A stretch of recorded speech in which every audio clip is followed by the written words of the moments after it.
नाज़रीन अस्सलाम वालेकुम। नाज़रीन, अब से चंद घंटे पहले ये ख़बर सामने आई कि वज़ीर आज़म इमरान खान साहब की हुकूमत ने शिबली फराज साहब को फुल इंफॉर्मेशन मिनिस्टर लगा दिया है और यूँ फवाद चौधरी के रिमूव होने के बाद इस ऑफिस में पहली दफ़ा एक फुल इंफॉर्मेशन मिनिस्टर आया है। चूँकि शिबली फराज साहब जो हैं वो सेनेटर हैं और सेनेट के हाउस में PTI को लीड भी करते हैं। लेकिन इसके साथ ही जो special assistant for prime minister Pakistan थी मीडिया और इंफॉर्मेशन की, डॉक्टर फिरदौस आशिक ऐवान साहिबा, जो अब तक फवाद चौधरी साहब के रिमूव होने के बाद, उनके तब्दील होने के बाद से अब तक डिफेक्टो तौर पर वो एक इंफॉर्मेशन मिनिस्टर का रोल अदा कर रही थी, उन्हें हटा दिया गया है, डीनोटिफाई कर दिया गया है। उसकी जगह जनरल रिटायर्ड आसिम बाजवा, जो CPEC अथॉरिटी को भी हेड करते हैं, इससे पहले ISPR को हेड कर चुके हैं, फिर कोर कमांडर रहे हैं कोयटा के, पाकिस्तान की जो कोयटा कमांड है उसके हेडक्वार्टर रहे हैं, उन्हें लगा दिया गया है SAPM, यानी उनको बीड एडवाइज़र लगा दिया गया। इस तब्दीली के बाद जो अंदाज़ा लोगों ने लगाया वो ये लगाया कि हुकूमत दर हकीकत ये महसूस करती, यानी प्राइम मिनिस्टर इमरान खान की हुकूमत का जो एनालिसिस है वो ये है कि परफॉर्मेंस हुकूमत की ठीक है, उसकी प्रेजेंटेशन जो है वो ठीक नहीं। यानी हुकूमत ने अचीवमेंट्स तो बहुत की हैं, उसकी गवर्नेंस तो बहुत अच्छी है, उसने कामयाबियाँ भी की हैं, बहुत कुछ है, लेकिन हुकूमत उन्हें बता नहीं पा रही। मीडिया या लोग या आवाम जो हैं वो कन्विंस नहीं हो पा रहे। ये एक इसमें से मैसेज किया। ये मैसेज सही है ये नहीं है, यहीं से हम बात का आगाज़ करेंगे। मुझे ज्वाइन कर पाएंगे सदाकत अली अब्बासी साहब, जो रहनुमा है तहरीक इंसाफ के, MNA हैं, DSNG से मुझे ज्वाइन कर रहे हैं। पाकिस्तान मुस्लिम लीग नून की तरफ की रहनुमा जो है शाइस्ता परवेज़ मलिक साहिबा, MNA हैं, मुझे स्काइप से लाहौर से ज्वाइन कर रही हैं। और पाकिस्तान पीपल्स पार्टी के सीनियर रहनुमा जनाब चौधरी मंजूर साहब जो हैं वो भी मुझे स्काइप से ज्वाइन कर रहे हैं। Once again very warm welcome to all my guest. अगर मैं बात का आगाज़ सदाकत अली अब्बासी साहब से कर लूँ, सदाकत अली अब्बासी साहब, तो बुनियादी तौर पर आपकी हुकूमत ये कह रही है कि हमारी चीज़ें ठीक हैं, हमारी परफॉर्मेंस ठीक है, हमारी गवर्नेंस ठीक है, हमने काम भी बड़ा किया, बहुत कुछ हम कर रहे हैं, लेकिन सम हाउ और द अदर हो ये रहा है कि आवाम को और मीडिया को हम बता नहीं पा रहे, हमारी प्रेजेंटेशन ठीक नहीं है, इसलिए अपनी प्रेजेंटेशन टीम को दोबारा बदल दिया गया। मैं सही नतीजा निकाला मैंने? जी डॉक्टर साहब, बहुत शुक्रिया। आपने जो अंदाज़ा लगाया वो भी सही है, लेकिन हुकूमत की जो ज़रूरतें होती हैं और मुख्तलिफ शोबों की जिस तरह ज़रूरतें होती हैं, उसके हिसाब से जो टीम कैप्टन है उन्होंने अपनी टीम चूज़ करनी होती है, और ये वही सबसे बेस्ट जज जो है कि कौन सा बंदा कहाँ पे उसको परफॉर्म कराना है। और इन दिनों में ख़ासकर हमारी जो जितनी ये बड़ी वबा है और जितना हुकूमत जो कुछ कर रही है, उसमें वज़ीर आज़म ने यह मुनासिब समझा कि इस टीम को चेंज किया जाए, और ताकि लोगों तक सही तरह से इत्तलात भी पहुँचाई जाए, गवर्नमेंट का नैरेटिव भी पहुँचाया जाए, और ख़ास तौर पर लोगों को इस वक्त उनको कोई ऐसा दबाव महसूस ना हो कि हुकूमत जो उनके यानी वो सेफ़ हैंड्स में है, पूरा माशरा, पूरी इदारे। तो इस को मज़ीद फ़ाल बनाने के लिए उन्होंने ये चीज़ तब्दीली की है और 2 लोगों को ज़िम्मेदारी दी है, ताकि ज़्यादा ऑर्गेनाइज तरीके से लोगों को इत्तलात जो हुकूमत चाहती है आवाम तक पहुंचे। अच्छा, वो पहुंचाई। चलिए इसको तो मजीद भी हम जरा इसको मजीद हम डिस्कस करते हैं। एक ये सवाल हमें बता दें कि जनरल आसिम बाजवा को, जिन्हें कुछ अर्सा पहले ही बहुत तमतराक से चेयरमैन CPEC अथॉरिटी लगाया गया था, चाइना पाकिस्तान इकनॉमिक कॉरिडोर की अथॉरिटी बनाई गई, उसका चेयरमैन उनको लगाया गया, तो अब वो चेयरमैन क्या नहीं रहेंगे या दोनों रोल्स प्ले करेंगे, और दोनों रोल्स कैसे प्ले करेंगे? CPEC अथॉरिटी का भी बहुत काम होना चाहिए अगर वाकई वहां पे काम हो रहा है, बिकॉज अगर वहां काम नहीं है तो फिर लोगों को ये शक होता है कि शायद CPEC अथॉरिटी ठप हो गई। क्या है मामला? मैं जो CPEC अथॉरिटी है उसकी जो पार्लियामानी कमेटी है उसका मैं एक्टिव मेंबर खुद भी हूँ, और जल साहब से मेरी मुलाकातें भी हैं। ये अभी तक तो इंफॉर्मेशन यही है कि वो एट द मोमेंट तो वो दोनों ओहदे रखेंगे, लेकिन लेटर ऑन हो सकता है कि कोई जिम्मेदारी उनकी ले ली जाए। जहाँ तक CPEC के मामलात हैं, और ये इन्होंने एक बड़ी अच्छी प्रेजेंटेशन दी थी हमें आखिरी मीटिंग में, जिससे मतलब मैं बतौर एक नया पॉलिटिशियन खासा इंप्रेस हुआ था इनके नॉलेज से, पाकिस्तान के तूलो अर्ज़ के बारे में, और CPEC अथॉरिटी के जो CPEC का जो डोमेन है उसके बारे में, और जो एरियाज़ कवर हो रहे हैं, और जो रोड के अलावा जो चीज़ें हो रही हैं उसके बारे में बड़ी डिटेल हमें ब्रीफिंग दी थी। तो अभी तक आज तक की तो खबर यह है कि he is continuing with both. मे भी अगली 1-2 दिन में ये चीज़ वाजे हो जाए। तो अब हमारी अभी 30 को 30 तारीख को हमारी फिर ये सिचुएशन जो है क्लियर हो जाएगी। मेरी इत्तला भी यही है, मेरी इत्तला भी यही है कि वो दोनों असाइनमेंट्स को होल्ड करेंगे। ये और बात है कि फिर लोग ये चहमगोइयाँ कर रहे हैं कि क्या सीपेक पे अब हमारा जोर उतना जो है वो नहीं रहा है जितना कि पहले रहा था, क्या सीपेक पे कोई कॉम्प्रोमाइज़ हो गया। ये बात मसलसल जो है वो दोहराई जा रही है। लेकिन मेरे साथ रहिए चौधरी मंजूर साहब, बहुत दिनों के बाद आपको सुनने का मौका मिल रहा है। ये जो तब्दीली है कि हुकूमत की समझती है कि उनकी प्रेजेंटेशन का मसला है, मामला ठीक है, अदरवाइज़ हुकूमत ठीक परफॉर्म कर रही है, गवर्नेंस ठीक है, अचीवमेंट्स भी बहुत हैं, काम भी हुकूमत ने बहुत किए, लेकिन हुकूमत अपने केस को अपोजिशन के सामने, मीडिया के सामने और आवाम के सामने प्रेजेंट नहीं कर पा रही। बहुत शुक्रिया डॉक्टर साहब। ये हर हुकूमत को एक गलत फहमी होती है और ख़ासकर पीटीआई का प्रॉब्लम ये है कि ये समझते हैं कि जिस तरह ये सोशल मीडिया पे करते हैं, ट्रोलिंग करते हैं, ये सारा कुछ करते हैं, ये उसी तरह से मेन स्ट्रीम मीडिया भी आए। ये मेन स्ट्रीम मीडिया ने तो रोज बैठकर चीज़ों को देखना है, क्या ठीक हो रहा है, क्या नहीं हो रहा, क्या चीज़ है, क्या नहीं है। आपके सारे वादे याद दिलाने हैं, 100 दिनों के अंदर क्या करना था आपने, 6 महीने के अंदर क्या करना था आपने, 90 दिनों के अंदर क्या करना था, सारी दुनिया को पता है क्या क्या था। अब अगर वो इनको याद कराते हैं तो वो फिर इस किस्म की सूरत हाल क्या समझते हैं कि शायद मीडिया ठीक नहीं है। पहले फवाद चौधरी साहब थे तब ठीक नहीं था, फिर उसके बाद ज़रा देखें इनकी इंफॉर्मेशन सेक्रेटरीज भी पार्टी के बहुत तेज़ी से बदले हैं, शायद ये कभी भी इत्मीनान नहीं कर पाते।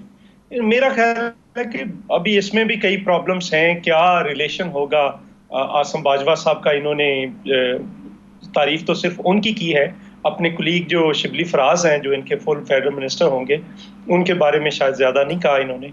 तो शायद मेरा ख्याल है उनकी सलाहियतों पे ज़्यादा इन्हिसार करते हैं, क्योंकि वो DGISPR रहे हैं और उनके दौर में ही बहुत ज़्यादा रीवैम्प हुआ था और उन्होंने एक तरह से जनरल राहील शरीफ को भी आपको याद होगा बिल्कुल एक किया था उन्होंने, उनकी परसेप्शन सारी जो बनाई थी। समझते हैं इमरान खान के शायद उनके जिम्मे वो टास्क हो, लेकिन मेरा ख्याल है कि कई इश्यूज भी आते हैं। अभी 2 साल जनरल बाजवा को, ये तो एक हकीकत है कि जनरल बाजवा को मंजूर साहब, लेकिन ये तो एक हकीकत है ना कि जनरल बाजवा मीडिया हैंडलिंग में टेस्टेड एंड ट्राइड हैं और उन्होंने राहील शरीफ साहब के नैरेटिव को भी बहुत बेचा था, उन्होंने ISPR को बहुत ज़्यादा स्ट्रेंथन किया था, उसको बड़ा उन्होंने एक मॉडर्न इंस्टीट्यूशन में कवर किया था। तो अगर, और अब वो रिटायर भी हो चुके हैं और पहले ही गवर्नमेंट पोजीशन पे थे, तो अगर प्राइम मिनिस्टर इमरान खान ये सोचते हैं कि जनरल बाजवा आके मेरे प्लान को, मेरे नैरेटिव को अच्छा बेच लेंगे और मिनिस्ट्री ऑफ इंफॉर्मेशन को, मेरी सारी जो इंफॉर्मेशन प्लानिंग है उसको बेहतर हैंडल कर लेंगे, तो इसमें खराबी क्या है? इसमें 2 चीजें हैं। पहली बात यह है कि वहां पे बैठकर कुछ और होता है हैंडलिंग, आपकी मीडिया हैंडलिंग, क्योंकि वहां पे और तरह के इश्यूज हैं, वहां पे लोगों की सोच और लोगों की परसेप्शन, उसकी तरफ देखना और तरह से होता है। यहाँ पे बैठकर लोग हुकूमत को देखते और तरह है। एक तो ये। दूसरा ये है कि क्या वो सिर्फ इमरान खान साहब की परसेप्शन को ठीक करेंगे या जो उनका साबका इदारा है, मौजूदा इदारा भी है, चूंकि वो समझते हैं कि एक दोस्त ने कहा था कि वो भी खुद भी आर्मी ऑफिसर था, तो उसने कहा कि हम कभी रिटायर नहीं होते। ये अक्सर आपके प्रोग्रामों में भी बेशुमार लोग कहते हैं। तो या फिर उनकी परसेप्शन के लिए आए हैं। दूसरी बात ये है कि मेरा ख्याल है कि ये सदाकत अब्बासी साहब को अगर लगाया जाता, ये सारा दिन इतना खपते हैं और इतना अच्छा बेहतर, बाकियों सबसे बहुत बेहतर कर लेते, बेहतर पता है इनको लगा देते, यकीन करें। मैंने चले ये इसका अभी इस पे जरा ब्रेक के बाद बात करते हैं। मैं जरा शाइस्ता को ले लूं। शाइस्ता परवेज मलिक साहिबा, आपकी जो मिसपरसेप्शन थी हुकूमत के बारे में, अब वक्त आ गया है, हुकूमत बड़ी भरपूर किस्म की टीम ले आई है ताकि आपकी जो मिसपरसेप्शंस हैं, आप जो गलत बातें करती हैं, हम भी खुश हो जाते यार, चलो हमारा छोटा भाई है ये आ जाता तो। शुक्रिया Mueed for having me in your program. देखें जी, मैं सिर्फ एक बात कहना चाहूंगी कि देखें दुनिया तो कोरोना से लड़ रही है, हम कभी ब्यूरोक्रेसी से लड़ते हैं, कभी अपने मिनिस्टर्स से लड़ते हैं, कभी उनको नाअहल करते हैं, हमें पता नहीं हमने क्या करना है। देखें मेरी एक बात सुने, ये जो कभी फाइनेंस मिनिस्टर बदला जा रहा है, कभी चीफ से पंजाब में जो अखाड़ पछाड़, कभी सेंटर में आपको आमिर कियानी का पता है, एक जगह से उठा के दूसरी जगह, कभी कहीं से उठा के कहीं। बात सारी मुईद ये है कि आप जो मर्जी कर लें, गाड़ी है बदलते रहें, लेकिन जब तक ड्राइवर वही होगा आपकी डिलीवरेंस और आपकी परफॉर्मेंस जीरो होगी। आप पंजाब में भी देख लें, आप कहीं भी देख लें, जब आपका जो driver on the driving seat बैठा है, वो तो आपको तो ड्राइवर से मसला है ना, ये भी तो लोगों को पता है ना शाइस्ता कि आपको ड्राइवर के साथ आप लोगों को मसला है, तो आप लोग सिर्फ ड्राइवर चेंज करना चाह रहे हैं। देखिए मेरी बात सुने, वो लाए जनरल बाजवा साहब को, बहुत अच्छा किया, he is been good with his, लेकिन मैं एक बात कहती हूँ, वो बेचेंगे क्या? जब बेचने को माल ही नहीं होगा तो क्या बिकेगा? देखिए फिरदौस आशिक अवान पे मुझे आज बड़ा ही अफसोस है कि आज मैंने प्रोग्राम्स में देखा, द मोमेंट उनका नाम हटा है उनके बारे में बात शुरू हो गई कि उनमें क्या क्या शॉर्टकमिंग्स थी। देखिए उन्होंने अपना काम किया, वो हर वक्त मीडिया पे जलवा अफरोज रही, और उन्होंने इमरान खान को, अल्लाह माफ करे नाउजुबिल्ला, उन्होंने एक परफेक्ट लीडर के तौर पे पेश किया, लेकिन आज उनके हटते ही वो तमाम बातें एकदम से खत्म हो गई और उनमें हर किस्म की प्रॉब्लम और इश्यूज आ गए उनकी जात में। देखें मैं वही कहूंगी कि सदाकत अब्बासी को, मुझे सीरियसली ये शख्स 2 साल से ना, मतलब लड़ के एक वही स्पीच जो हर चैनल पे उन्होंने करनी होती कर करके वो बेचारा हलकान हो गया, और हमें पूरा यकीन था कि उनको रिवॉर्ड किया जाएगा, लेकिन अफसोस आज फिर एक शिबली फराज साहब निहायत। सदाकत अब्बासी साहब को एक ब्रेक में ले लूं, सदाकत अब्बासी साहब से लेकिन और आपको मैं पूछते हैं, जो दोनों हमारे ऑपोजिशन के रहनुमा का कहना है कि सदाकत अब्बासी साहब को यही थी पोजीशन। जी, लेकिन एक ब्रेक ले लूं, मैं ब्रेक ले लूं, ब्रेक के बाद नाज़रीन हमारे साथ रहिए, बहुत ही दिलचस्प ये लम्हा है कि हुकूमत करना क्या चाह रही है आफ्टर द ब्रेक। नाज़रीन वेलकम बैक। सदाकत अब्बासी साहब की तरफ चलता हूँ। सदाकत अब्बासी साहब, आपने सुना कि चौधरी मंजूर साहब ने भी, फिर शाइस्ता परवेज़ मलिक, दोनों ने बड़े ग्रेशियसली कहा कि काम तो असल में आपने किया, हुकूमत को डिफेंड करने का 2 साल से बहुत मेहनत आपने की, लेकिन आपको कंसिडर नहीं किया गया।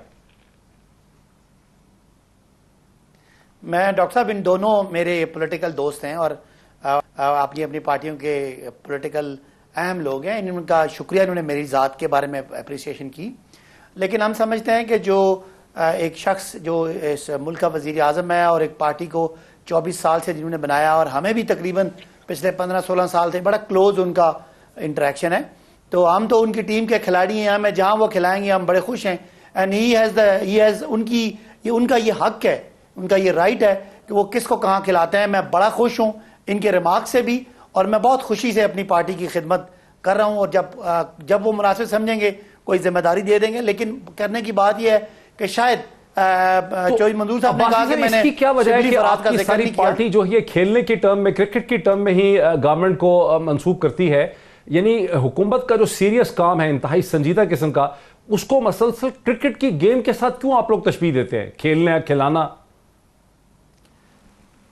देखें, इमरान खान पाकिस्तान के वो सपूत हैं पिछले 30-35 सालों में जिन्होंने पाकिस्तान के सारे ट्रेंड चेंज किए, चाहे उनकी ड्रेसिंग हो, चाहे उनकी कप्तान चप्पल हो, चाहे उनके धरने के स्टाइल हो, चाहे वो धरने के फ्लैग्स हो, ये सारी पॉलिटिकल पार्टीज हमारी कॉपी करती हैं। लिहाजा हम समझते हैं कि क्रिकेट पाकिस्तान का प्राइड है और अच्छी मिसाल उससे दी जाती है, और हमें लोग कप्तान के खिलाड़ी भी कहते हैं और उनको कप्तान भी कहते हैं। शायद ये पूरे मुआशरे में उनका जो क्रिकेट का जो एक औरा था, वो उस पर बड़ा पूरे मुआशरे पे इम्पैक्ट पड़ा है, तो वो एक चीज़ बन गई है। और हालात के साथ कुछ लोग होते हैं, वो शायद उनकी बातें और उनका काम और लेकिन आप नहीं समझते कि क्रिकेट खेल है, वो उसका चैलेंज इस किस्म का नहीं है, वो बाहर वाले खेल है जिसमें सिर्फ 11 खिलाड़ी होते हैं, उसमें इस किस्म की पेचीदगियां, इस किस्म के चैलेंजेस नहीं होते। क्रिकेट की खेल का और गवर्नेंस करना 220 मिलियन के मुल्कों का न्यूक्लियर पावर कंट्री वाहिद, वो तो बड़ा मुश्किल नहीं है। मतलब दोनों में बहुत फर्क नहीं है, दोनों चीज़ों में नहीं। ये सिर्फ टर्मिनोलॉजीज हैं, अदरवाइज कोई क्रिकेट के खेल की तरह ये खेल नहीं है।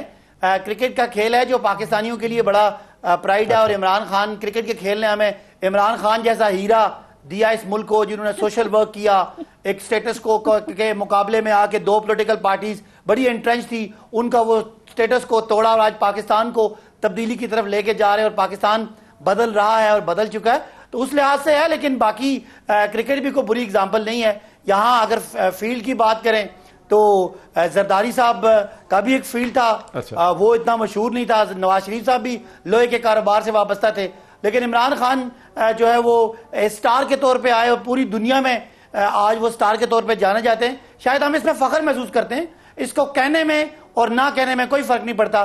जहां तक गवर्नेंस के सीरियसली लिया जा रहा है। भाई साहब, नवाज शरीफ साहब ने तो कभी ये नहीं कहा जिस तरह से मैंने फैक्ट्रियां चलाई, जैसे मैंने बिजनेस को बढ़ाया, वो तो ये नहीं कहते थे ना। उन्होंने तो कभी तशबीह नहीं दी प्राइम मिनिस्टरशिप को अपने बिजनेस के साथ, कंपेयर नहीं किया उन्होंने कभी। मैं ये कह रहा हूं कुछ लोग इतने आउटस्पोकन नहीं होते, वो बात नहीं कर सकते। मियां साहब में ये खामी थी कि वो बात ही सही नहीं कर सकते थे, कन्विंस नहीं कर सकते थे।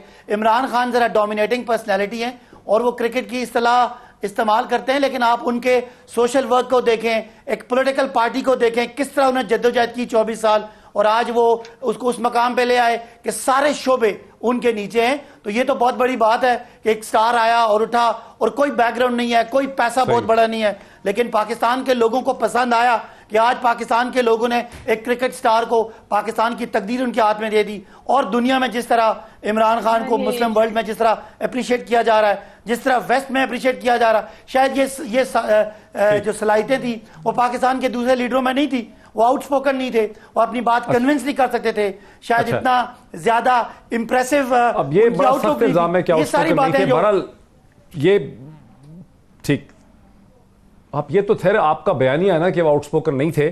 शाइस्ता परवेज मलिक साहबा आउटस्पोकन थे ये नहीं, लेकिन नैब ने एक बड़ी खतरनाक बात कर दी है। उन्होंने कहा है कि मीर शकील रहमान का जो लैंड अलॉटमेंट केस था लाहौर का, उसमें नवाज शरीफ साहब को भी प्रोक्लेम्ड ऑफेंडर नैब जो है सोच रही है करार देने के लिए, बिकॉज उनको बुलाते हैं स्टेटमेंट देने के लिए, वो उसमें आते नहीं हैं। इस पे आपकी पार्टी का क्या रद्द अमल है? वो आएंगे क्यों नहीं आते? मोहित, मैं पहले 1 मिनट आपको मेरी, आप बहुत हंसे थे कि हम शायद इमरान खान साहब, न्याजी साहब के खिलाफ हैं, इसलिए हम गाड़ी बदलने से कहते हैं कोई फर्क नहीं पड़ेगा कि ड्राइवर बदलना चाहिए। मैं इधर एक एग्जांपल और दूंगी before I come back to your question, कि आपको पता है इस वक्त कोरोना कितने सीरियस इशू बना हुआ है। तो हमारे जो फेडरल हेल्थ सेक्रेटरी थे doctor Ala Bakhsh Malik, who was making arrangements for corona की मार्च, उनको मार्च 4 को चेंज कर दिया गया, जबकि वो एन तैयारियों में थे। और उसके बाद 2 हेल्थ सेक्रेटरीज बदले गए, trying to have a better deliverance, trying to improve, इनका ख्याल है सेक्रेटरीज। लेकिन जो जफर मिर्जा साहब हैं, उनके ऊपर उनको कोई फर्क नहीं पड़ा। उनकी जितनी मर्जी कहानियां करप्शन की आती रहे, उनके वो मास्क की स्मगलिंग का आता रहा, उनको नहीं बदला जा रहा, लेकिन सेक्रेटरीज के ऊपर अताब नाजिल होता है। तो इनका ये इश्यू है इस पार्टी इसमें का। 2 चीजें हैं। देखिए, एक तो ऐसा है कि डॉक्टर तौकीर शाह को जो मेरा ख्याल है सेक्रेटरी हेल्थ लगाया गया, वो बहुत ही कॉम्पिटेंट ऑफिसर है। ये और बात है कि उनकी इतनी लिंकिंग हो चुकी है लोगों के जहनों में, पीटीआई के जहनों में, कि वो शहबाज शरीफ साहब के लॉयल हैं, लेकिन वो हैं बहुत कॉम्पिटेंट। चूंकि मैं जानता हूं उसको जाती तौर पे कि वो बहुत ही कॉम्पिटेंट हैं और मैनेजमेंट के बड़े एक्सपर्ट है, लेकिन वो बदकिस्मती से पॉलिटिकल इशू बन गया, उनको इन्होंने हटा दिया। लेकिन जफर मिर्जा पे जो आप कह रही हैं कि इल्जाम लगे, वो प्रूवन तो नहीं है ना। आप किसी पे भी कोई इल्जाम लगा दें, देखिए ना, वो जफर मिर्जा यहाँ मौजूद नहीं है, इसलिए मैं कह रहा हूं कि जफर मिर्जा पे इल्जाम तो किसी पे भी कुछ लगा देना, इल्जाम साबित तो नहीं हुआ ना कोई उन पे। मैं यही कह रही हूँ ना कि इल्जाम लगते हैं, जिन पे आमिर कियानी साहब पे भी लगा, उनको साइड पे कर दिया गया। इल्जाम की अगर बात है तो इल्जाम तो शहबाज शरीफ पे भी लग रहे हैं। इल्जाम तो इनका मुंह खुलता है तो ये इनको they are paranoid. Aamir Kiani के केस में तो शाइस्ता जी ये है ना कि कहते हैं कि एजेंसीज ने 2 एजेंसीज ने अपनी एक रिपोर्ट दी और उन्होंने कहा कि आमिर कियानी साहब का कोई लेन देन या कुछ तरह का रिलेशनशिप जरूर था, कि उनको फार्मास्यूटिकल इंडस्ट्री ने उनको इन्फ्लुएंस किया। वो तो एजेंसीज ने रिपोर्ट दी ना प्राइम मिनिस्टर को। मेरी बात सुने, सब पे, मैं तो आपको कह रही हूँ, सब पे कोई ना कोई कुछ ना कुछ कहता है, लेकिन इन्वेस्टिगेशन नहीं होती, कोई उसकी फाइंडिंग्स नहीं हमें पता चलती। और हमारे पीएमएलएन के जो भी बंदा होगा टॉप टू बॉटम, लेकिन उसकी ड्यूरिंग इन्वेस्टिगेशन भी हो जाती है। अच्छा देखिए ना, अब अगर आप इन्वेस्टिगेशन की बात कर रही हैं तो नैब जब कहती है नवाज शरीफ साहब को कि आप अपनी स्टेटमेंट दे दें लैंड अलॉटमेंट केस में, तो नवाज शरीफ साहब उस इन्वेस्टिगेशन का हिस्सा नहीं बन रहे। वहां पे फिर आपका क्या मौकफ है? नवाज शरीफ साहब उस इन्वेस्टिगेशन इंक्वायरी का हिस्सा क्यों नहीं बन रहे? मैं ये कहती हूँ कि जो नैब इन्वेस्टिगेशन करती है, वो तमाम केसेस जब कोर्ट में जाते हैं तो जज साहिबान क्या कहते हैं वो भी आपके सामने ही है ना, वो भी आपके सामने ही है। हर केस में जब कोर्ट में बात जाती है तो फिर वहां पे नैब को क्या कहा जाता है, ये आप मुझे बताएं। इसलिए आई वुड से कि लेट ये रीजनिंग है आपकी। चलिए मंजूर साहब, क्या नवाज शरीफ साहब को अगर नैब ये कहती है कि आप अपनी स्टेटमेंट दे दें? देखें, नहीं, मेरे से मुईद एक बात, अगर शहबाज शरीफ सवाल नामों के जवाब भी देते हैं, उनको फिर भी बुलाया जाता है, तो फिर उसका क्या जवाब दिया जाए, उसका क्या किया जाए, आप मुझे बताएं। वी डोंट थिंक कि उसका लिंक कोई मीर शकीलुर रहमान के केस का नवाज शरीफ को बीच में करना, it's no, this is no good. मतलब कोई फायदा नहीं, ये कट जोड़ है नैब का, और उनको कहिए they should be fighting against corona, not against the opposition. मैं बार-बार ये बात ये है कि जब एक इन्वेस्टिगेटिंग एजेंसी क्वेश्चनर भरवा लेती है तो उसको आगे इन्वेस्टिगेट नहीं करना चाहिए, उसके बाद सवाल नहीं पूछने चाहिए, मामला खत्म कर देना चाहिए बिल्कुल क्वेश्चनर लेने के बाद। पर नहीं, जरूर पूछें, और अगर वो जवाब दे रहे हैं तो फिर उनके जवाबों को पढ़ें पहले, ये नहीं कि बगैर पढ़े ही आप दोबारा एक इशू कर दें, ऐसा नहीं होता ना। You have to read and you have to see कि आपको क्या दिया गया है, सबमिट किया गया है। तो मतलब जो पास्ट में होता है। क्या नवाज शरीफ साहब आप कोऑपरेट करेंगे? क्या कोई ऐसी थिंकिंग है कि नवाज शरीफ साहब उस क्वेश्चनर का जवाब देंगे लैंड अलॉटमेंट केस का? सुने, वो देते रहे हैं, और वो जो भी सवाल नामे जाते रहे हैं वो देते रहे हैं, और आई थिंक अभी भी वो दे देंगे। What's the harm, he is not involve. 34 साल पुराना आप केस निकाल के, और जिसमें वो डायरेक्टली इन्वॉल्व भी नहीं है, वो आई मीन दैट इज आप लोगों को सबको पता है मीर शकीलुर रहमान का केस क्या है, उनको क्यों सजा दी जा रही है, उनका क्या मसला है, you people know it very well. और उसमें अब किस तरह नवाज शरीफ को वो किया जा रहा है, वो भी आप लोग सब जानते हैं, आप लोग बहुत अच्छी तरह जानते हैं। I mean I don't need to go into detail. Nawaz Sharif साहब से अगर एक क्वेश्चनर नैब पूछ रही है, 1.5 माह हो गया है, नवाज शरीफ साहब को क्वेश्चनर का जवाब तो दे देना चाहिए। अब डॉक्टर साहब, मैं इससे पहले एक दो छोटी छोटी बातें कहना चाहता हूँ। मेरा ख्याल फिर किसी दिन आपके प्रोग्राम में इस पर लंबी बात करेंगे। इस वक्त दुनिया में एक खास तरह के लोग हैं, एक खास माइंडसेट के आप अमेरिका को ले लें, आप बरतानिया को ले लें, आप फ्रांस को ले लें, आप स्पेन को ले लें, आप इंडिया को ले लें, आप पाकिस्तान को ले लें, और भी बहुत सारे मुल्क हैं। और खासकर उनकी बुनियाद जो है सियासत की, वो एक नफरत पे रखी हुई बुनियाद, एक बात। दूसरी बात यह है कि मैं अभी वक्फे में, मुझे एक डॉक्टर फिरदौस आशिक अवान साहबा की किसी ने क्लिप भेजा, मैं देख रहा था, जब शाह महमूद कुरैशी साहब ने पीपल्स पार्टी छोड़ी थी। तो देखे, वो कहते हैं ना कि आदमी को चाहिए कि वक्त से डर कर रहे, कौन जाने किस घड़ी वक्त का बदले मिजाज। उसमें क्या रही है, पीपल्स पार्टी में जो आता है उसको इज्जत मिलती है, और जो जाता है वो दुनिया और आखिरत में रुसवा होता है। फिर आगे और भी शाह महमूद साहब के बारे में कि वो सियासी मुसाफिर हैं और पता नहीं कहीं पे जाके टेकी जाए, पता नहीं क्या क्या कहा। खैर, वो आज किसी ने मुझे भेजा तो मुझे वो बात याद आ रही थी उनकी। तीसरी गुजारिश ये करनी थी कि इससे आपने क्या नतीजा निकाला है कि शाह महमूद कुरैशी साहब का भी हशर बुरा होने वाला है? इसका क्या नतीजा निकाला है आपने? इसके जो आपने इतना मॉरल कोट किया है, कईयों और का होने वाला है। आप देखिए किस किस का होता है। मतलब आप धमकी लगा रहे हैं शाह महमूद कुरैशी? मंसूर भाई, पूरी हुकूमत का होने वाला है। दूसरी बात नहीं, आप मैसेज भेज रहे हैं शाह महमूद कुरैशी को, क्योंकि यही तो, इससे तो यही समझ आती है। नहीं डॉक्टर साहब, आप ट्विस्ट ना करें, मेरी गुजारिश सुनिए। दूसरी बात यह है कि चूंकि इनको क्रिकेट की टर्मिनोलॉजी के अलावा पॉलिटिकल टर्मिनोलॉजी आती नहीं है, रोज बैठकर कहते हैं सियासत ना करें, वजीर आजम सियासत नहीं करेगा, अपोजिशन लीडर सियासत नहीं करेगा, तो क्या करेगा? असल में जो कहना ये चाहते हैं, ये ज़ियाउल हक के दौर में आपको पता है ये लफ्ज इस तरह के आए थे, अल्फाज बहुत सारे, और मुन्नू भाई ने ज़ियाउल हक के बारे में एक लफ्ज इजाद किया था कि ज़ियाउल हकी है ये, और ये भी एक ज़ियाउल हकी है। पॉलिटिकल विल की कमी है, पॉलिटिकल विल नहीं है जो फैसले करेंगे, और इसमें लोग भुट्टो साहब को फॉलो करते हैं। एविडेंस क्या है कि पॉलिटिकल विल नहीं है? पॉलिटिकल विल नहीं है, कोई फैसला ही नहीं कर पा रहे। लेकिन देखिए ना, आप कहते हैं कि आपने कह दी एक स्टेटमेंट, इसकी एविडेंस क्या है कि प्राइम मिनिस्टर इमरान खान की गवर्नमेंट में पॉलिटिकल विल नहीं है, जब वो हर वक्त इनिशिएटिव लेते नजर आते हैं? एविडेंस देने लगा ना, सिर्फ एक जगह से सिर्फ अपोजिशन के लते लेना तो नहीं है पॉलिटिकल विल। पॉलिटिकल विल या स्टेट्समैन तो वो होता है जो चीजों को उलट में तब्दील कर दे, और इनके सामने जो आसान चीजें होती हैं उनको भी मुश्किल बना देते हैं। आप इसी को ले लें जो इस वक्त कोरोना चल रहा है, उस पर क्या इनका स्टांस है, आज तक क्या है, किसी को कुछ पता नहीं है स्टैंड क्या है। साफ छुपते भी नहीं, सामने आते भी नहीं, कहते हैं लॉकडाउन नहीं होगा, लॉकडाउन होता भी है। चलो बाकियों सूबों को तो छोड़े, वहां पे तो 18वीं तरमीम में उनके पास इख्तियार है, इस्लामाबाद में तो आपका इख्तियार है ना। तो इस्लामाबाद में भी लॉकडाउन कर देते हैं फिर अगले दिन। तो ये पॉलिटिकल विल की कमी है। दूसरी ये है कि इस वक्त जरूरत थी पाकिस्तान को कि हम एक नेशनल यूनिटी पैदा करते। वो जब बात करते हैं ये कहते हैं जी अपोजिशन कहती है हमें मिलाएं। आपको याद होगा जब सवात हुआ था, आप उस वक्त रिपोर्ट कर रहे थे, तो सदर पाकिस्तान और वजीर आजम ने खुद लोगों को फोन करके बुलाया था, छोटी छोटी पार्टियों के साथ। APS हुआ तो वजीर आजम नवाज शरीफ ने नेशनल यूनिटी पैदा की, आज इन्होंने करनी नहीं कर पाए। अब आपके सवाल की तरफ आता हूं। एक बात छोटी, लोग अब्बासी साहब भुट्टो साहब को फॉलो मैं सोच रहा था शायद आप देना नहीं चाह रहे जवाब उसका। कोई उनकी तरह एक्सटेम्पोर तकरीर की नकल करता है, कोई माइक गिरा के, कोई चल के, लेकिन भुट्टो बनने के लिए मरना भी पड़ता है भुट्टो साहब की तरह। वो किसी को काबिल कबूल नहीं है।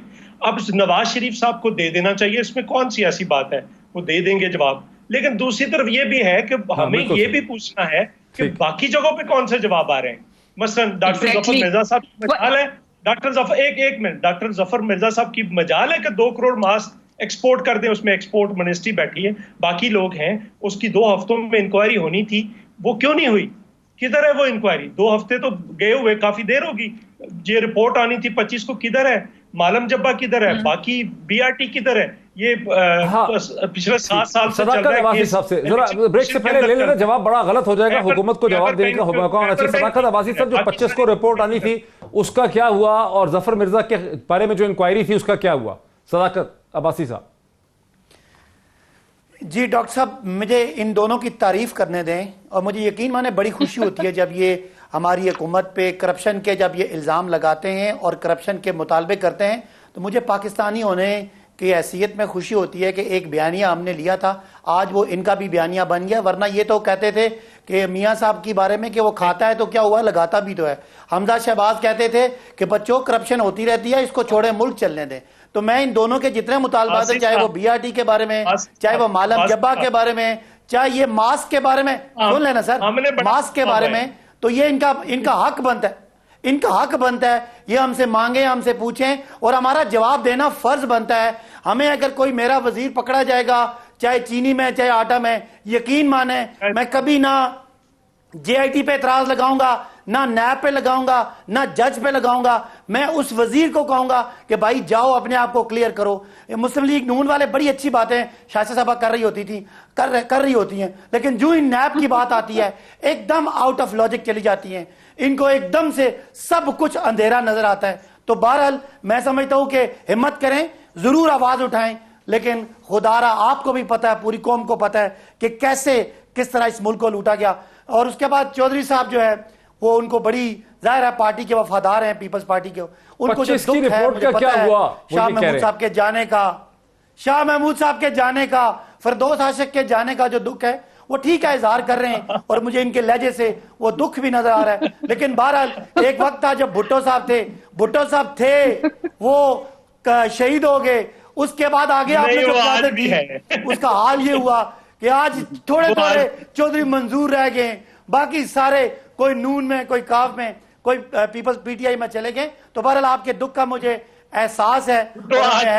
अब आ गई आपकी बात, सुने, पहली दफा ये मेरी हुकूमत को एहसास है, जिसके लिए मैंने बड़ी एफर्ट की कि ये चीनी की बेईमानियां होती थी, ये कार्टेल्स थे। इस पे मैं तफसील से चाहता हूं बात हो, एक ब्रेक मुझे लेने दे। सदाकत अब्बासी साहब, मैं आपसे यहीं से शुरू करता हूं कि आप हमें बता सकें कि 25 की जो रिपोर्ट आनी थी शुगर की, वो क्या हुआ, इसकी जरा बात करते हैं, व्हीट एंड शुगर की, इसके बाद ब्रेक के बाद।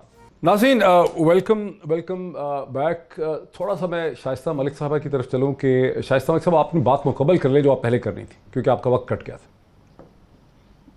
नहीं, मैं आपको एक तो पता है, मैं जब ये आप रिपोर्ट्स की बात करते हैं और ये सारी, अव्वल तो आप मुझे बताएं कि वो कब मियां नवाज शरीफ ने कोऑपरेट नहीं किया, जब उन्होंने कितनी पेशियां भुगती हैं, उन्होंने कितने सवालनामों के जवाब दिए, उन्होंने क्या कब कोऑपरेट नहीं किया। मुझे तो कोई इंसिडेंट नहीं याद कि उन्होंने ना किया हो। जब जैसे नैब ने कहा, ऑल्दो हमारी रिजर्वेशंस नैब के ऊपर बहुत ज्यादा हैं, बट इवन देन तमाम लोग हमारे जो हैं वो नैब के साथ, मैं उस चीज की तरफ आना चाह रहा था, वो बात हो गई। मैं उस चीज की मैं उस तरफ आना चाह रहा था जो आप कह रही थी कि 25 तारीख का जो इनका वादा था, उन्हीं से पूछ लेते हैं।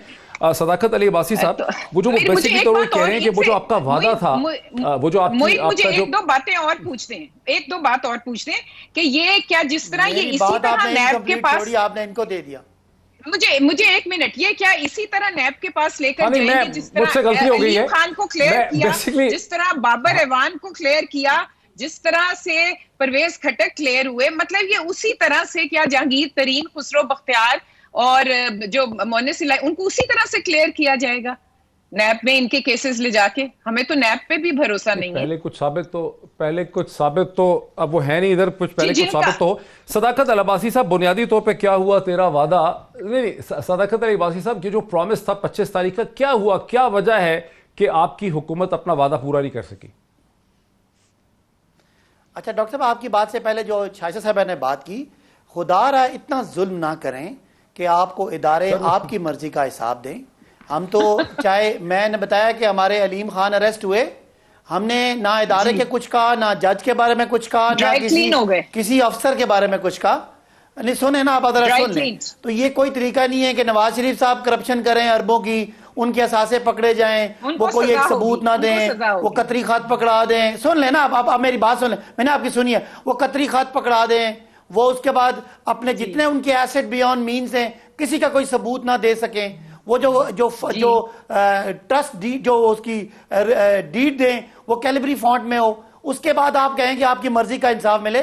देखें, आप सीखें हमसे। हमारे अपने दौर में हमारी हुकूमत में गुजरा अरेस्ट हुए, किसी एक वजीर ने, किसी वजीर आजम ने, सुन लेना बात तो करने दे, किसी वजीर आजम ने नैब को कुछ नहीं कहा। जाहिर है जहां जहां वो कहते हैं ना पंजाबी में कि जिन्ना खादियां गाजरा टेढ़ी उन्होंने पीड़, आपको जब भी पूछा जाए, आप कभी नैब के नाखून तराशते हैं, कभी उसके बाल काटते हैं, कभी उसके पर काटते हैं, तो ये आपको मान लेना चाहिए कि आपकी लीडरशिप करप्ट थी, करप्ट है, और हमेशा करप्शन आपकी कमजोरी है। अब मेरे लीडर की क्या बात है कि कभी चीनी या आटा या दीगर क्राइसिस पे कभी किसी गवर्नमेंट ने इस तरह की इंक्वायरी नहीं की। शहबाज शरीफ साहब खुद बैठते थे, कैबिनेट को सरबराह करते थे, और उनके बेटे को 22 अरब की सब्सिडी, बात करने देना, बात करने दें, उनको सब्सिडी मिलती थी। अब जो सवाल है, सुने, अब जो सवाल है डॉक्टर साहब वो 25 को रिपोर्ट आनी थी, उन्होंने और टाइम मांगा है कमीशन ने। इंशाल्लाह रिपोर्ट आएगी, और ये पाकिस्तान की तारीख में जिस तरह पहली दफा रिपोर्ट बनी है उसी तरह कार्रवाई भी होगी, कभी अंडर द कारपेट चीजें नहीं जाएंगी। और डॉक्टर साहब, अगर पीपल्स पार्टी और नून लीग इस सारे गोरख धंधे का हिस्सा ना होती तो पाकिस्तान के लोगों को रमजान में महंगाई तकरीबन 10 दफा आटे का और चीनी का क्राइसिस देखना ना पड़ता। मैं इनकी तरह, जिस तरह ये दोनों मेरे बहन भाई बैठे, शर्मिंदा बैठा होऊंगा। मुझे इमरान खान का दौर खत्म होता है और ये कातिल रहते हैं और महंगाइयां होती हैं, मैं इनकी तरह हंसूंगा नहीं, मैं इनकी तरह नैब पे एतराज नहीं करूंगा, मैं शर्मिंदा होऊंगा कि मेरी हुकूमत के बाद ये क्राइसिस। शाइस्ता साहब और चौधरी मंजूर, शाइस्ता साहब और चौधरी मंजूर, हिम्मत है ये ठीक, एक लिहाज से तो वैसे ठीक ही कहते हैं सदाकत अली अब्बासी साहब, फिर हंसते भी हैं बैठ के। अच्छा ठीक, आपका मौक़िफ़ बड़ा भरपूर अंदाज से सामने आ गया कि चौधरी मंजूर साहब, ये एक लिहाज से तो सदाकत अब्बासी साहब सही कहते हैं कि पीपल्स पार्टी की हुकूमत में और नवाज शरीफ साहब की हुकूमत में अपने सिटिंग जो मेंबरान हैं उनके खिलाफ इस किस्म की इन्वेस्टिगेशंस होना, कार्रवाइयाँ होना, नैब की कार्रवाइयाँ होना, इन सब चीज़ों की कभी इजाज़त नहीं थी। हुकूमतें जाने के बाद होता है कि पहली हुकूमत है जो नैब के केसेस को चलने देती। नहीं, ऐसी बात नहीं है, बेशुमार जगह पे ऐसा हुआ। पीपल्स पार्टी के दौर में नैब अपना बिल्कुल काम जारी रखे हुए थी, बहुत सारी इंक्वायरीज हुई पीपल्स पार्टी के दौर में, और पीपल्स पार्टी ने तो वैसे भी बहुत भुगता हुआ है। आपको पता है डॉक्टर साहब, एहतसाब कमीशन को भुगता हुआ है, वो एहतसाब रहमान को भुगता हुआ है, फिर उसके बाद इसी नैब को भुगता हुआ है। इसी नैब के जरिए तो अपनी हुकूमत जाने के बाद भुगता है ना। नहीं, उसके अलावा भी वो होती नहीं है, लेकिन सवाल ये है कि मुझे ये बताएं, इनके दौर में किसी एक इंक्वायरी को किसी फाइनल स्टेज पे पहुंचाया गया? 17 केसेस हैं केपीके के, और सजा को छोड़े जी, केपीके की कोई एक इंक्वायरी चल रही है इस वक्त? कोई एक इंच हिल रही है? अपनी जगह से हमारी पार्टी के लोगों ने बाकायदा चेयरमैन नैब से मुलाकात करके, चेयरमैन नैब, बात तो सुन लेना, बात तो सुन लेना, चेयरमैन नैब से मुलाकात करके उसको कहा था कोई बीआरटी के केस पे, मालम जब्बा पे कितने केसेस दिए थे, चलो उसको छोड़ दे, वो इंडिपेंडेंट है।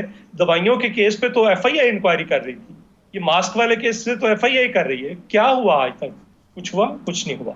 लेकिन एक मुझे गुजारिश करनी है अब्बासी साहब से। अब्बासी साहब, मैं कम से कम आपका इस्तदलाल है कि जब तक किसी को सजा नहीं होगी वो इंक्वायरी मीनिंगलेस है। नहीं, इंक्वायरी हो ही नहीं रही ना। आप कह रहे हैं कि जब तक सजा नहीं हो जाएगी किसी को। सर रुका हुआ है ना। प्रॉब्लम ये है कि अगर आप इंक्वायरी हो ही नहीं रही बनाते, आप फेयरली अगर इंक्वायरी करें, मैं तो कम से कम डॉक्टर साहब आपको पता है मैं उन लोगों में से हूं, मैं कहता हूं कि बिल्कुल शुरू करें, मेरे से शुरू कर लें, फिर सदाकत अब्बासी साहब पे जाएं, फिर शाइस्ता साहब। डॉक्टर साहब मेरा सवाल है, आमिर कियानी साहब को किसी अदालत ने नाअहल किया, उनको वजारत किसने छुड़वाई? ये इसी प्राइम मिनिस्टर में जरूरत है। अगर कहीं शाइबा भी होता है तो लोगों को वजारतें खत्म हो जाती हैं। इससे माजी में तो लोग मिल मिला के खाते पीते रहे। वजारत खत्म होना कौन सी सजा है? 200 से 500% दवाइयों की कीमतों में इजाफा हुआ। मियां अतीक आपका इत्तेहादी सेनेटर है, उसने मेरे साथ प्रोग्राम में कहा कि इस मुल्क का एक कराची का बंदा जो सबसे बड़ी सीट से पे बैठा है वो इन्वॉल्व है, और ऑन रिकॉर्ड में कह रहा हूं। कल ले जाएं और कमीशन में पेश कर दें। सुन लेना, एक बंदा एक बात कह रहा है तो उस पे आप गवाह बन जाए ना। कौम का आपके बकौल कौम की चोरी है, आपका फर्ज बनता है आप गवाह बन जाए।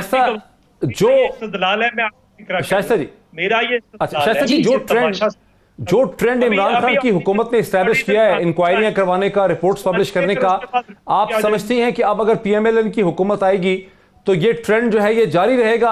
अपने सिटिंग मेंबरान के खिलाफ इंक्वायरी करवाना, इंक्वायरिंग कमीशन बिठाना, उसकी रिपोर्ट को पब्लिश करना, इस ट्रेंड को आप लोग जारी रखेंगे? देखें मोईद, ये ट्रेंड जारी रहना चाहिए क्योंकि एहतसाब के खिलाफ कोई नहीं है, सब चाहते हैं। अभी मंजूर भाई ने भी कहा, बेचारा मेरा सदाकत भी हलकान हो गया 2 साल से इसी बात को, मैं क्या कहूँ, चीख पुकार करते हुए। एहतसाब के कोई खिलाफ नहीं है, वी ऑल वांट, लेकिन एक मतलब क्लैरिटी, एक ट्रांसपेरेंसी अक्रॉस द बोर्ड, हर एक के लिए एक जैसा होना चाहिए। एहतसाब के खिलाफ कौन है? आजकल जिस तरह का एहतसाब हो रहा है वो नहीं। मोईद, मैं बार बार कह रही हूँ कि जब ये केसेस कोर्ट में जाते हैं तो हमारे ऑनरेबल जजेस क्या कहते हैं, आप मुझे सिर्फ ये बता दें, वो किस तरह डांट झाड़ करते हैं। तो बात सिर्फ ये है कि नैब की, देखिए मैं तो उसमें इन्वॉल्व नहीं हूँ, तमाम पार्टीज इन्वॉल्व हैं जो मुल्क और कौम के लिए बेहतर है, क्योंकि इस वक्त जिस किस्म का एहतसाब हो रहा है वो स्टैंड स्टिल है, ना ब्यूरोक्रेसी काम कर रही है, ना कोई अदारा काम कर रहा है, ना मीडिया के ऊपर प्रोग्राम के कुछ भी नहीं है। इख्तिताम की तरफ हम चल रहे हैं। चौधरी साहब, एक बात बताएं, वापस आ जाते हैं जहां से हमने आगाज किया था। अब जबकि शिबली फराज साहब को इंफॉर्मेशन मिनिस्टर लगा दिया गया है, वो शख्सियतें धीमे मिजाज के हैं, किसी से झगड़ा उनका नहीं होता, किसी से बदतमीजी उनकी नहीं होती, ना उन पे कोई इल्जाम देता है, और अक्सर ऑपोजिशन के लोग, पीपल्स पार्टी के और PMLN के लोग चाहते हैं, उनके साथ प्रोग्राम में आना भी चाहते थे। आप समझती हैं कि शिबली फराज ऑपोजिशन को एंगेज कर सकेंगे, PMLN को, PPP को बेहतर एंगेज कर पाएंगे? आप समझती? वो ऑपोजिशन को तो एंगेज कर लेंगे, लेकिन क्या वो अपनी लीडरशिप को खुश कर सकेंगे? क्योंकि उनकी लीडरशिप ही गाली गलोच और बुराई में और साथ ना बैठने में और ऑपोजिशन की किसी किस्म की कोऑपरेशन को एक्सेप्ट करने को तैयार नहीं है। बेचारा शिबली फराज क्या करेगा? बात सारी ये कि उनके पास अथॉरिटी कितनी होगी। नया ऑर्डिनेंस आने वाला है, कुछ सदाकत अब्बासी साहब बताएं क्या आ रहा है, और उसके बाद रिपोर्ट क्यों डिले की गई है? नया ऑर्डिनेंस आने से पहले अगर रिपोर्ट आ जाती तो ज्यादा बेहतर होता। नया ऑर्डिनेंस पहले आएगा फिर रिपोर्ट आएगी तो क्या उसका क्या मतलब है?